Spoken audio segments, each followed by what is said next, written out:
Joining us now from Palm Beach is Donald Trump, winner of the South Carolina primary. Mr. Trump, congratulations, and welcome back to Fox News Sunday. Thank you very much, Chris. With your big win in South Carolina, where do you think this race stands now? You have talked about running the table. Can you be stopped for the Republican nomination, or is this over? Well, I guess you can always be stopped. I have very good competitors. They're very smart people, you know, governors, senators, very talented people. Ben Carson, Dr. Ben Carson, who's a tremendous guy and a talented guy. So, I mean, we have a lot of talented people. Let me ask you, people are talking about this now as a three-man race, so let me ask you about your two chief competitors. Thumbnail sketches, lightning round rules, Ted Cruz. Well, he's very smart, very sharp. You know, I haven't been too happy with the way he's conducted himself, but I understand he wants to win, and it's a little bit tough. He did a couple of robocalls on me yesterday morning. That was the morning of the election. They were tough calls. I thought they were very unfair calls, but they were, you know, they were done. That's why I'm surprised I won by such a big margin. You know, when I entered this, Chris, I wasn't expected to win South Carolina. I was supposed to, you know, maybe not even think about winning it. That was like a number of months ago. And then all of a sudden I went there, I made one speech, and they fell in love with me, and I fell in love with them. Those people are incredible, by the way. They're incredible. We won't forget them. All right, let's talk about Marco Rubio and his fitness to be president. Yeah. Well, he's a talented guy. He's a good guy. I like him. We're going to have to see what happens. You know, I start off liking everybody, and then all of a sudden they become mortal enemies. So we'll see what happens. But he's been very respectful, very nice, and I hope to beat him. You had quite a week in South Carolina. You got into something of a flap, which diminished, but you were in a flap for a while with the Holy Father. You went after George W. Bush. And while you won the primary handily by double digits, you did poorly among voters who decided in the last week. And I wonder if you think those flaps hurt you. Do you need to tone it down, do you think, as you become the front runner for the nomination, to act more presidential? Well, probably I do. I mean, I can act as presidential as anybody that's ever been president, other than the great Abraham Lincoln. I thought he was pretty hard to beat. So when are you going to start? I can act, well, pretty soon. But, you know, don't forget, we started off with 17 people. I've been hit from, you know, 97 different angles. And now we're down to, I guess, 5. And we'll see what happens. But I think, yeah, I think I'll be very presidential at the appropriate time. Right now, I'm fighting for my life. I was fighting against a tremendous amount of very talented, very tough people, and I didn't really have time to think about it. I mean, I had to be tough, and I had to be smart, and I had to be sharp, and that's okay, too. You took some strong positions this last week that you later had to walk back, and I'd like to explore a couple of them. First, you said that President Bush 43 lied us into war in Iraq and took that back. Here it is. They lied. Okay. They said there were weapons of mass destruction. There were none. You would not say again that George W. Bush lied? I don't know. I can't tell you. I mean, I'd have to look at some documents. And here you are on whether or not you support the Obamacare mandate that all individuals must have health insurance. Here that is. Well, I like the mandate. Okay, so here's where I'm a little bit different. I don't want people dying on the streets. I'm the most conservative person in the world with getting rid of Obamacare. Mr. Trump, question. Do you support the individual mandate in Obamacare or not? Right. Let me explain to you. First of all, I don't want mandates for anything. I want people to get, but I don't want people dying in the streets. And I was actually talking over Anderson Cooper, who I thought it was a great interview, and he's a great interviewer. But I was talking over him. He was talking at the same time. He mentioned the word mandate, and I was talking about something else, to be honest with you. It doesn't matter. It's not a very complicated wait, you situation. said I like the mandate.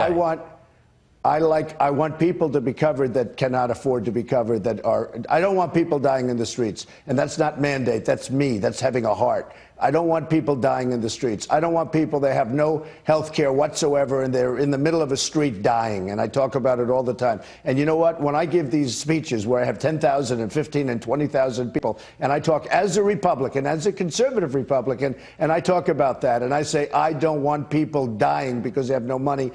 I get standing ovations. You know, the Republicans are not bad people. I get standing ovations. So I think it's very important. I'm not going to have people dying in the street if I'm president. I can tell you that. You can call it whatever you want. But to the larger point, I mean, whether it was lying or whether it was the mandate, particularly now that there's going to be more and more focus on everything you say, do you think you have to be more careful?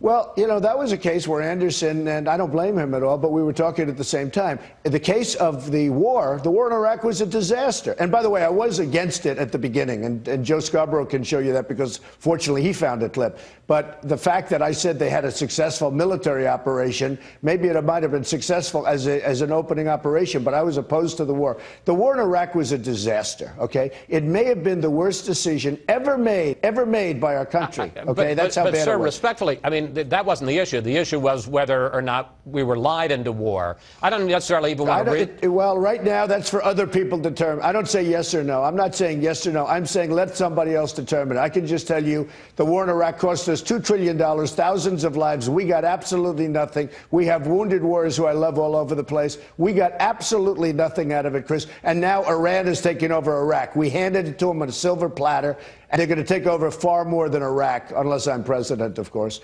Look, the war in Iraq was a disaster. And the reason I won by such a large number is that while the pundits, including yourself, thought I made a mistake when I took on Bush on that issue, and I have nothing against Bush. I don't even know the president. I never met him. But when I took on Bush on that issue, I never felt it was a bad thing to do because people that are smart know that the war in Iraq was a disaster. And even Jeb Bush in the end admitted that the war in Iraq was not a good thing. New question, new subject. When are you going to release your tax returns? Well, we're having them made. They're extremely complicated. It's going to take a little while. I don't know if you ever saw the picture I gave, but I gave you a picture with about 2.5 feet of tax returns standing in front of me as I was signing. They're having them done, and we'll do it at the appropriate time. Well, reporters have been asking for months, and you keep saying the appropriate time. And, you know, I'm sure, mine is not let me a just say, you one-page. talk about your empire. I'm sure you have a ton of lawyers and a ton of accountants. Don't voters deserve to get a look at your finances, sir?